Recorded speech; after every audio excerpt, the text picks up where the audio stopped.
Welcome back to Shibuya Scramble. So last time I said that we were going to do this, but I realized upon seeing that it's gray that we'd actually already tried this option, and yeah, it didn't seem to make a difference. So I think that instead of doing that, we will try seeing if anything we can do in Osawa's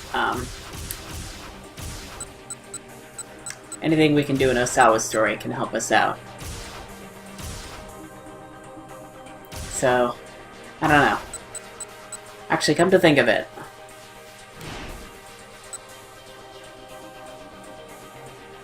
No, that's not gonna make a difference. I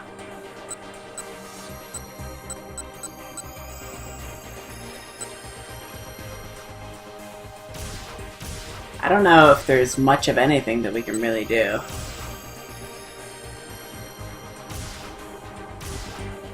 You know what? Let's actually read the hint for this.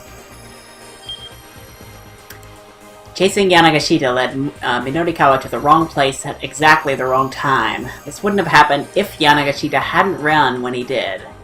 If the MMA fighter Miku Morita comes into the knick-knack shop, she'll interrupt their argument and things might turn out differently. Okay, we already figured that out, but the problem is, how do we actually get her there? Let's see, who was talking to her last? Would that have been Maria? I don't think so.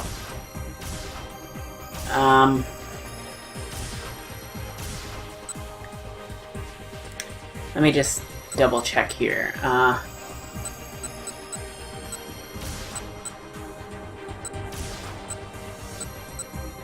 So this is around the time, so 15:15 to 15:20. That doesn't make a difference.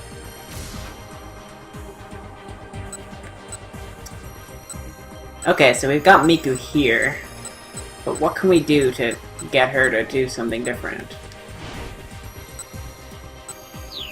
I don't think this makes a difference.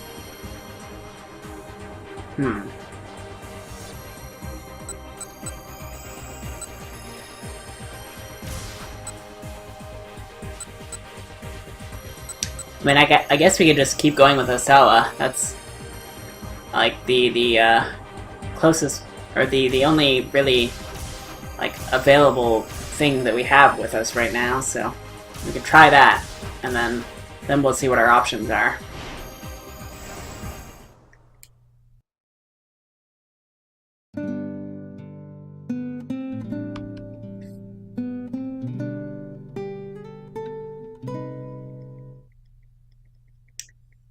Okay.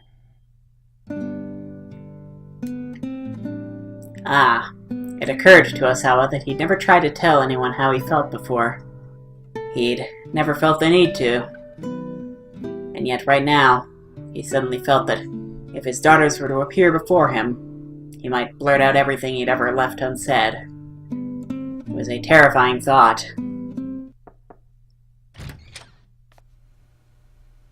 Darling.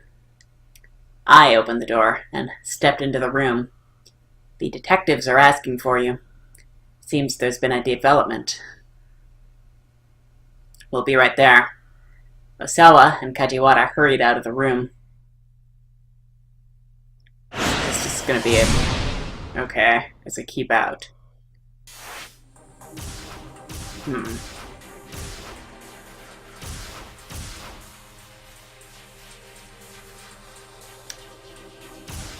It's gotta be something with Achi, right? What would be, or what would make a difference here?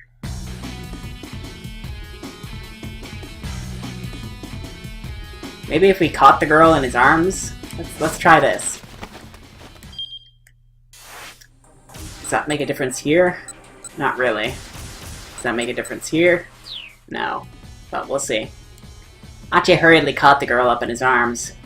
The maneuver kept her out of harm's way, but the momentum swung her high into the air. She dropped a sheaf of papers she was carrying. As luck would have it, the papers fell amidst the trash scattered alongside the road. Whoops, sorry. Achi stopped to gather up the sheets of paper, noting that each was adorned with some sort of writing. Here, looks like they got kinda messed up, though. The pages had landed in some kind of spilled liquid. Most of them have gotten stained. Okay, this is not obviously the one we want to go with. It's alright, the girl said gloomily. You should just throw them away. It's not like I can sell them now anyway. You're going to sell them? Hitomi asked. We're sorry. Do you think you'll be able to redo them? Achi, is there a stationery store around here? Yeah, up at the top of Doganzaka, Achi said. Here. He took a 5,000 yen note from his wallet and offered it to the girl. To buy new paper. I know I can't replace the stuff you wrote, but... The girl eyed the money doubtfully. But... It's fine, go ahead, take it. Thank you very much. The little girl spoke with surprising formality, and she turned and headed up Doganzaka. Achi gathered up the trash and tossed it into a garbage bin before he and Hitomi continued on their way. I don't know if that's gonna have a huge effect on anything, but we'll see. Unfortunately, that didn't really change anything. Like, we've seen all this already, so... I mean, there's this scene with Miku, but where did she say she was going?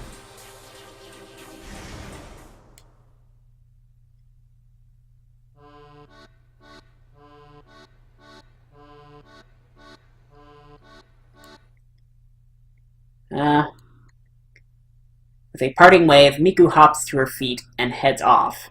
As I watch her leave, a feeling of jealousy wells up within me. Did I once have something that I was passionate about? I'm gonna keep on practicing more and more so I get stronger. And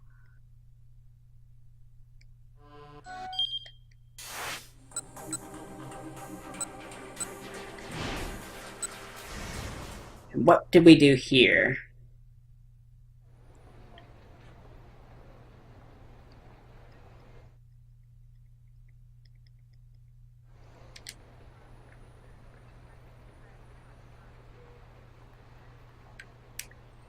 What if we do this? Does that change anything? Yes, it changes something, but we don't know what. Okay, it changes a lot. Alright, so remaining motionless here changes a lot somehow. Okay. I remain motionless, waiting for an opportunity to run away. I might not make it in time, the man murmurs to himself under his breath. Not make it in time for what? I'm curious now, but this is hardly the time or place to try to find out more. I've learned for certain that I'm not Hitomi Osawa, which basically tells me nothing. I'm right back to square one on figuring out who I am. The assassin has gone quiet, sitting on a pile of crates. He seems lost in thought. Still, I don't dare try to get away. All I can do is stand and wait and mull over my own situation. Just who am I? I ask myself again and again. I am.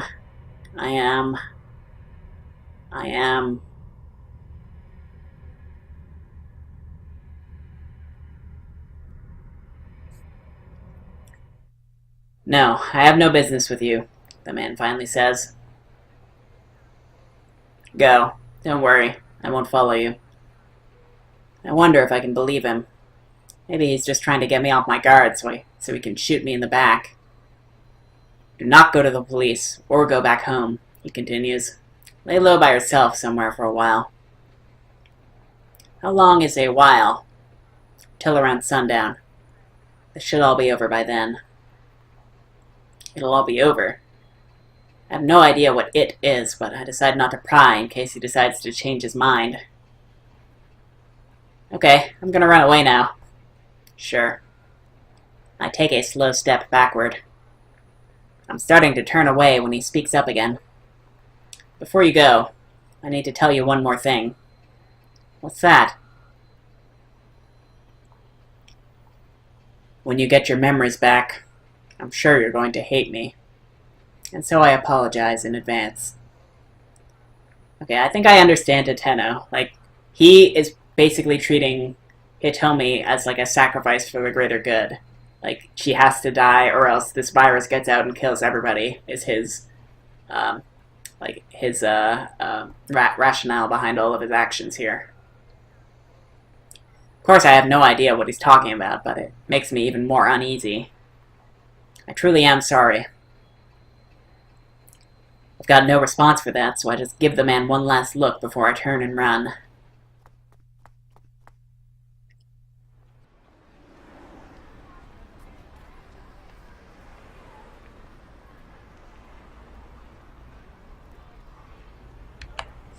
I decide to look for someplace to hide out for a while, as the gunman suggested. But since I don't really know my left from my right in this town, that's easier said than done. Before I realize it, I've made my way back to the knick-knack shop where I bought the necklace. Maybe I could hide out in here. As I contemplate that possibility, I hear an all-too-familiar voice. Tama, Tama, Tama! There's Mr. Yanagashita on the floor of the shop. He's been tied up with some rope. What happened, boss? Look, this is all just... I was framed. Nah, whatever's happened, I'm pretty sure it was all his fault. Just call it a hunch. He says I'm a thief. Well, I say he's the thief for selling stuff he finds around town. Hey, the sales clerk steps into view, scowling. Just what are you implying? What in the world is going on here? I haven't the foggiest. Tama, help me. Please. Yanagashita kicks and squirms like a hyperactive child. Do you know this man? The sales clerk asks. No, well, I mean, sorta. He's a real pain. He's been making a scene like this for as long as he's been here.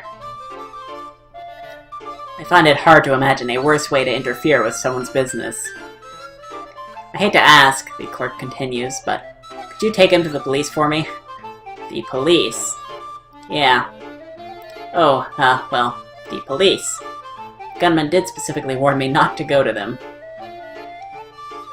I feel no loyalty to that killer, but I am reluctant to antagonize him. And for reasons I can't explain, I have a strong sense that going to the police right now is a bad move.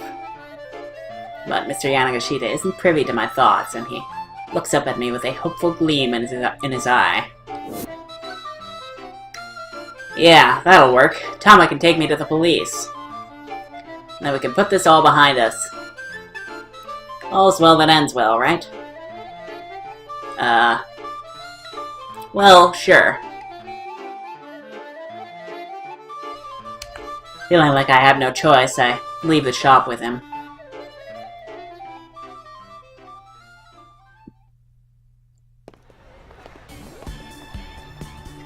Okay, Mr. Yanagashita says excitedly as soon as we're out of earshot. Now, let's go find Chidi. Okay, I think I understand now. Because she did not run into Miku, that means that Miku was not delayed in whatever she was doing, so she did not go into that long chat that wasted a bunch of time. So that is what caused Miku to not be there during Yanagashita and, or rather, during Minotikawa's route. Huh? Aren't we going to the What? No, we're not really gonna go. Oh man, I am so glad you showed up, Tama. Now come on, let's go find Chidi. From the big grin on his face, I have an inkling of what's coming next. You've thought of another get-rich-quick scheme, haven't you? Goodness, Tama, you can see right through me. It's not that difficult. It's practically written all over your face, boss. But Mr. Yanagashita isn't really listening. He's too full of enthusiasm. This time I got a line on 10 million yen. So come on, let's go make ourselves stinkin' rich. He punctuates his grand announcement by pointing fervently at some non-existent listener.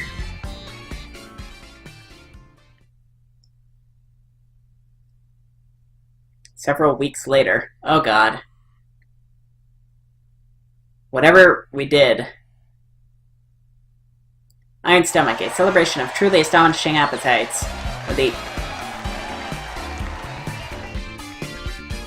Okay, let me just see if we can reread that. When the mighty stomach triumphs over the endless cavalcade of icebergs, the hero shall be blessed with fame and fortune. I stand with Chidi on the winner's podium. The cheers and applause are deafening when the master of ceremonies makes the announcement. Chidi is the champion. She laughs with delight as she holds up the trophy that signifies her 10 million yen win. And me? I got runner-up. I wasn't too into the idea at first, but after giving it a shot, I found that professional gluttony kinda grows on you. Even I was surprised by how much I could eat, and I had to admit it felt kinda good. My memory still hasn't come back, but that doesn't matter anymore. I found myself a new purpose.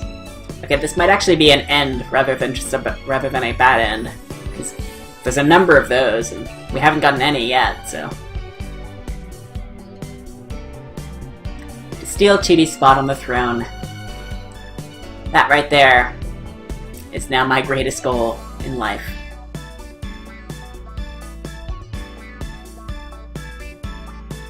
Okay, it is a bad end.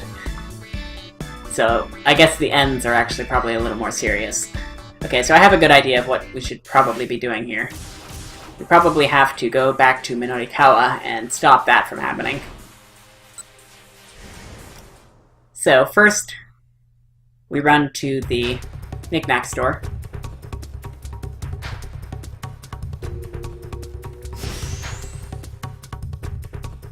And then we head over here. You're the idiot, Buster. Minorikawa smacked Yanagashita right across the face. Ouch. Hitting him felt good. He decided to do it again. He drew back his arm to deliver another blow, but then someone else came into the shop. Yanagashita's eyes lit up as they saw who it was. Oh, my angel. Whatever is my darling Miku doing here? Miku stood in the doorway on the verge of tears. Mr. Minorikawa, she began, then her voice choked up. Miku? What's the matter? Something wrong? Miku drew in close to Minorikawa's side. Huh? Yanagashita's gaze darted back and forth between Minorikawa and Miku. You two know each other? Sort of. More to the point. Is she the girl you said you were in love with? That's right, the one and only Miku. I have her entrance music set as my ringtone. Paying no heed to Yanagashita's excitement, Miku kept her eyes fixed on Minorikawa. I lost. To a girl who knows Aiki Jujutsu. I lost. She buried her face in Minorikawa's chest. Ah! Yanagashita let out a gasp.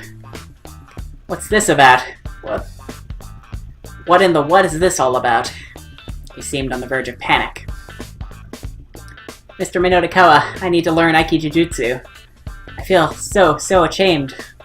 She buried her face even deeper into Minorikawa's chest. That's so unfair. With tears in his eyes, Yanagashita darted out the door. Minorikawa glared after the pathetic fellow as he scampered off. The guy sure knows how to take advantage of a bad situation. I'll give him that, he murmured. I don't think we need to care too much. Anyhow, I'm just glad I got my partner back. Ordinarily, he'd be inclined to pursue Yanagashita and subject him to a tirade, at the very least, but there was no time for that now. Exactly. And that should get us back to Maria. So, let's try going back to her just to see if we can finish off her story again. Just to get us back to her to be continued.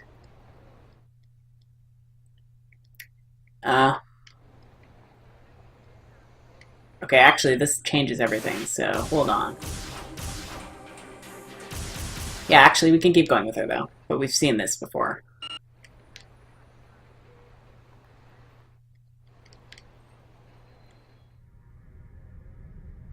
I don't know why it's bothering to show us this again. But apparently the next line should be different, so...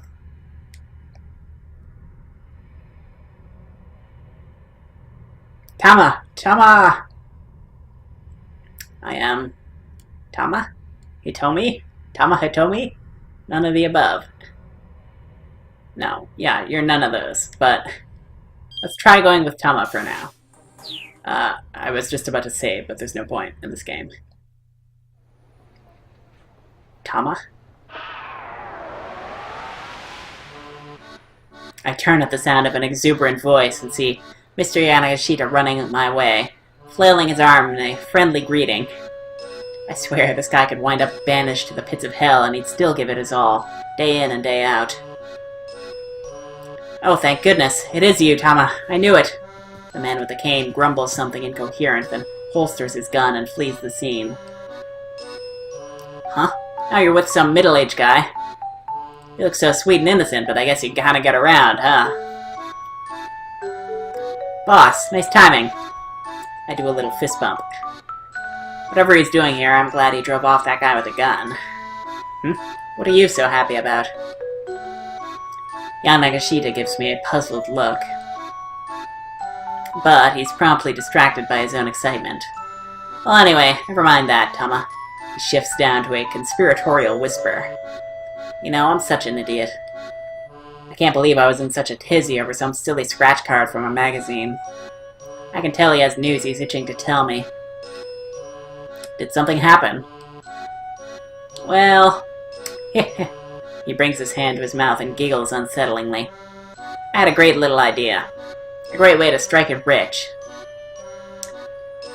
I feel like I've heard this from you before. Mr. Yanagashita shakes his head fervently. This time it's different. We're talking way more digits than before. Now, try not to be too surprised, yeah? Spittle flies from his mouth as he rattles on. Or, it's okay to be surprised, actually. In fact, I'm guessing you're definitely going to be amazed this time, Tama. I can practically see the banknotes dancing in his eyes. Cut to the chase already. What is it you want to tell me? This time, get this. I got a line on 10 million yen. He thrusts his index finger skyward, grinning ear to ear. Surprised now? Yeah, you are. And it doesn't require any capital. It's no risk, high return. In the world of equity investment, a wise investor weighs risk against the potential for return. Many heavily risky projects, however, yield little in the way of actual returns. Such cases are called high-risk, low-return. The inverse, low-risk, high-return, is quite rare. The idea of no-risk, high-return is simply absurd. There's a crazy gleam in his eye. Oh man, I'm finally gonna get to be part of the Billionaires Club. That is so ridiculous I don't even have a snappy retort for it. Never mind that 10 billion obviously wouldn't make him a billionaire. Wait, what? 10 million obviously wouldn't make him a billionaire. By the way, you haven't seen Chidi, have you? We're gonna need her help to wrap up this 10 million yen. Chidi? No, I haven't run into her since the sales demo. Oh darn. Well, if you do happen to see her, tell her to get in touch with me. Sure, alright. I still don't know what he's going on about, but there's probably no harm in being helpful. Thank you, Tama. Guess I may as well give you a little hint. A hint? Yeah, a hint. Wanna hear it? Not particularly. No, not particularly. Oh, okay. Well, anyway, thanks for helping me out with that Chidi thing. Adios. I mainly picked that because I didn't want her to accidentally get locked into that bad end from before, but... I don't know. Let's just double check here. I kinda want to hear what it is, even if we're not gonna stick with that. Oh, sure. Thank you. Well then, I guess I got no choice. When you put it that way, I just have to tell you. Mr. Yanagashita clears his throat and proceeds to declaim in an affected tone. And the mighty stomach triumphs over the endless cavalcade of icebergs. The hero shall be blessed with fame and fortune. Huh? What the heck is that supposed to mean? He looks inordinately amused at my confusion. It's part of a legend. You only need to remember that one verse for now. You're gonna bear witness to history. I feel like this guy's right out of some kind of story himself. I wonder what kind of benefit that knowledge could give her, if that's worth holding on to or what. I don't know. Anyway, thanks for helping me out with the Chidi thing. Adios. Spanish for goodbye. The true meaning is closer to the English farewell. In day-to-day interactions, most Spanish speakers use the word ciao. Adios can carry the connotation that you do not expect to see the addressee again. And then, like a whirlwind, Mr.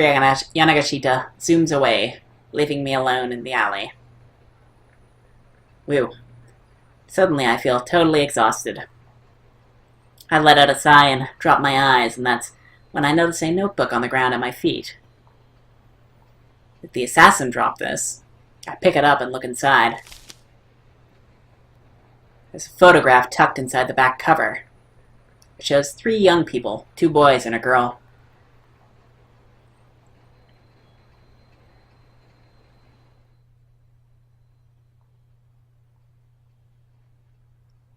Well, what do I do now?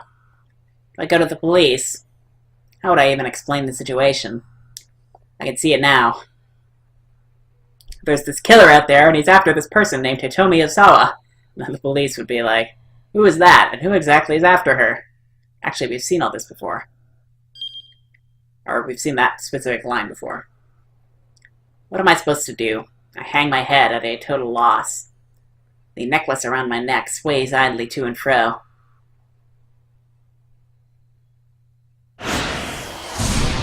Okay, so we're at a keep out here.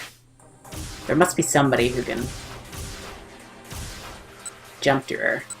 Actually, everybody's changed now. Oh god. We've really changed everything, haven't we? Well, that's fine. Let's go back to Kano then.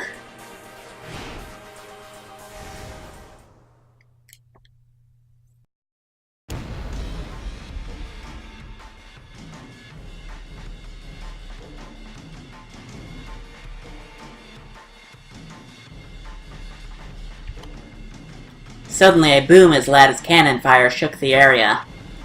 Something's wrong, Kano thought. That's no ordinary city noise. A column of black smoke rose up from between the 2 nearby buildings. Passers-by stopped and stared, gasping in alarm.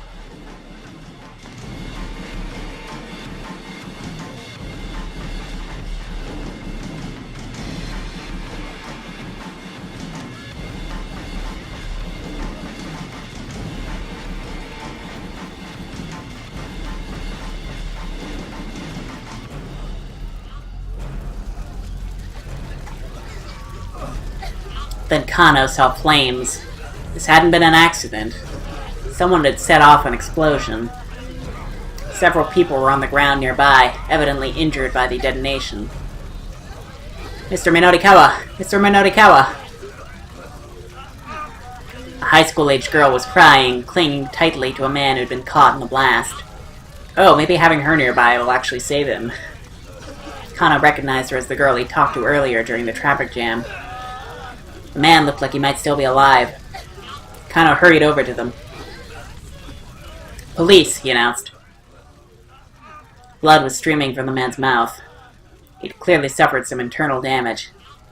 Hang in there, buddy, Kano told him. Stay with us. The man's face twisted up in pain, but somehow he managed to croak out a few words. Kano let out a gasp. The man's voice was almost too weak to hear, but what he said still shook Kano to the core. This man knew something important. Something crucial to the investigation.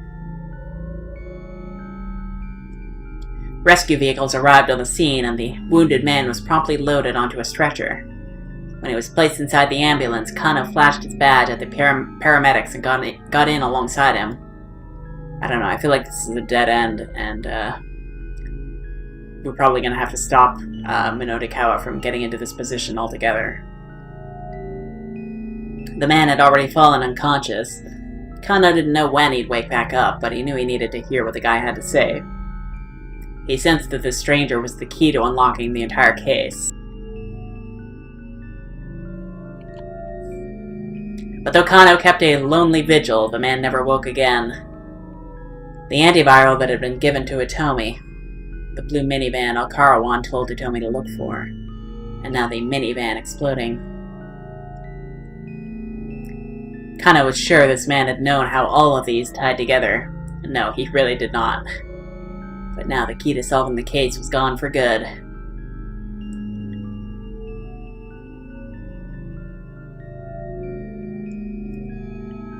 Okay, so next time, we are gonna go to Minotikawa, I guess. Although I kinda wanna do Achi now. So let's do that as well. We'll do Achi, and then we'll go to Minotikawa last, because he's kind of the most interesting right now. So, yeah, we'll do that. So until next time, take care, and I will see you then.